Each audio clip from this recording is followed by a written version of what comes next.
अस्सलाम स्टूडेंट, आज की इस वीडियो में हम डिस्कस करेंगे non infectious disease and fishes.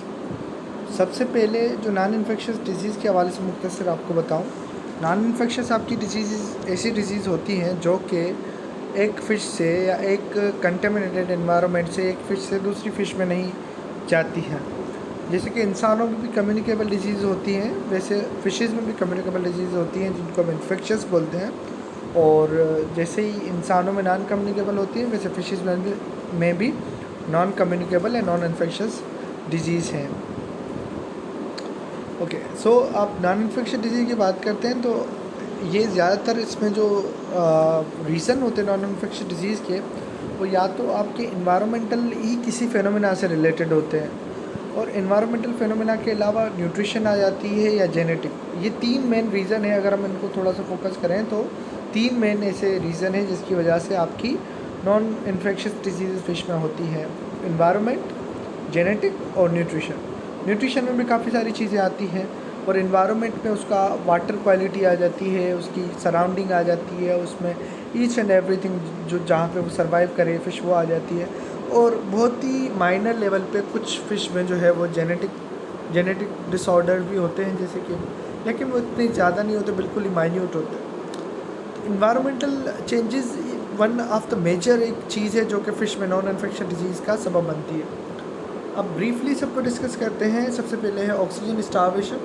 अब ऑक्सीजन स्टार्वेशन तब होती है जब एक किसी भी जिस पानी में फ़िश सर्वाइव करी है उसमें अगर उस पानी में या उसकी सराउंडिंग का टेम्परेचर बढ़ता है और डिज़ोल्व ऑक्सीजन कम होती है, तो फ़िश क्या होगी, एक ऑक्सीजन की स्टार्वेशन की वजह से साइंस आपको कौन से फ़िश में देखने को मिलेंगे कि वो आपकी जो फ़िश होगी वो जहाँ से पानी इनफ्लो आ रहा है, इनलेट है, वहाँ पे जाके इकट्ठी हो जाएगी और सरफेस के ऊपर बार बार आएगी, ताकि वो ज़ाहिर बात है, एक तो ज़ाहिर बात है ऑक्सीजन डेफिशिएंट इन्वायरमेंट हो गया है, तो वो सरफेस के ऊपर आगे ऑक्सीजन लेने की ट्राई करेगी। इसका प्रिवेंशन यही है, एक तो आप मतलब कि अगर एक्वाकल्चर की प्रोडक्शन है तो वहाँ पे तो ऑक्सीजन पंप एक फिट किए जाते हैं जो कि ऑक्सीजन कंटिन्यूसली वाटर में पंप करते रहते हैं। तो अगर ऑक्सीजन मेंटेन की जाती है पानी में, और 4 से 5 ppm एक स्टैंडर्ड लिमिट है, जिसकी अगर 4 से 5 ppm अगर वाटर में आपकी डिज़ोल्व ऑक्सीजन होगी तो फिशेस को स्ट्रेस नहीं होगी कोई भी। वैसे तो वो जाके मेरे ख्याल से 2 ppm या 1 ppm के अराउंड तक भी काफ़ी सारी फिशेस सर्वाइव करती हैं, लेकिन सर्वाइव तो करती हैं लेकिन उनके ऊपर बहुत ज़्यादा स्ट्रेस होती है। इसके बाद है अल्केलोसिस। अल्केलोसिस वर्ड में से ज़ाहिर है कि आपके पानी है उसका अल्कलाइन हो जाना। अल्कलाइन हो जाना मतलब पानी का बेसिक हो जाना, और ये तब होता है जब पानी की pH बढ़ के 7 से ऊपर चली जाए, 8, 9 या 10 की तरफ चली जाए, तो वो पानी जो है वो ज़्यादा ही आपका जो है वो बेसिक हो जाता है, और फिर हायर जो pH होती है उसमें फ़िशेस सर्वाइव नहीं करती हैं। फ़िश इसमें क्या होता है कि फ़िश की गिल्स कोरोड होना शुरू हो जाती हैं, और एक पानी में मिल्क की टर्बिडिटी भी आप जो है वो आप कर सकते हैं, अपना ऑब्ज़र्व कर सकते हैं। सिमिलरली एसिडोसिस भी एक ऐसी कंडीशन है जिसमें pH आपकी कम हो जाए, बहुत लो हो जाए, और आपकी जो वाटर है वो ज़्यादा एसिडिक हो जाए। ज़्यादा एसिडिक होगा तो भी आपकी फिशेस सर्वाइव नहीं करेंगे।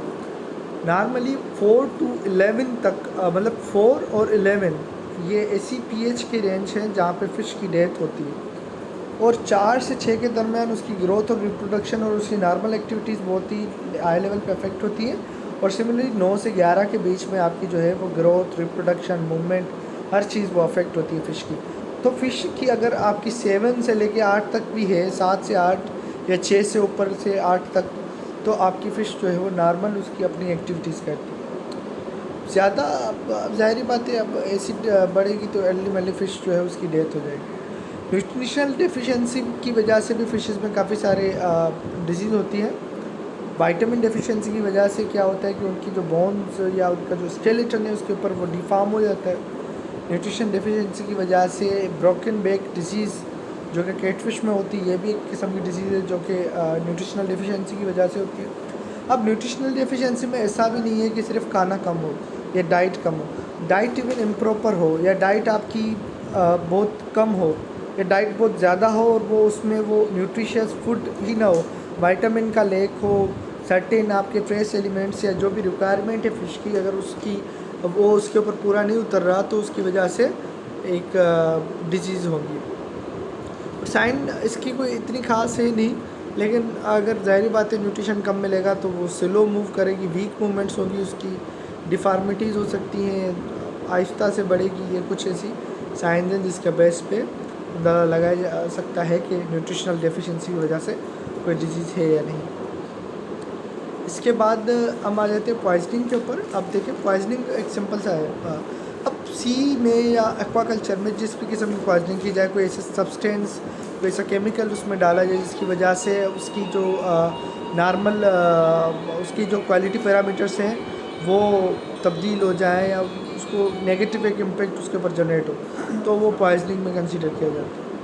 प्रिवेंशन ट्रीटमेंट इसकी यही है कि आपका जो है ना, अव्वल तो ये है कि पॉइजनिंग पानी के होने ही न दे आप, यही इसका बेस टेक है।